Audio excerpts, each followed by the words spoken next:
জন আছি দেখা যায় এখনো।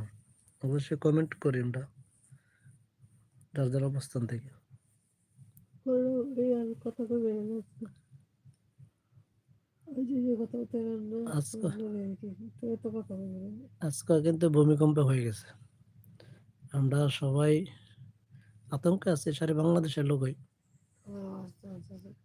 আবারও হওয়ার আশঙ্কা আছে। বিভিন্ন সংস্থা, বিভিন্ন এগুলো এখনো তারা পর্যবেক্ষণ করছেন যে ভূমিকম্পটা কতটুকু পর্যায়ের আঘাত আনতে পারে, যদিও আসে কতটুকু ক্ষয়ক্ষতি হইতে পারে। তারা এটা একটা করতেছে, গবেষণা করতেছে এবং কি পর্যবেক্ষণ করতেছে। তো আমরা সবাই সতর্ক থেকে যার যার অবস্থান থেকে ভূমিকম্প হইলে আমাদের কি কি করণীয়, এটা আমরা কিছু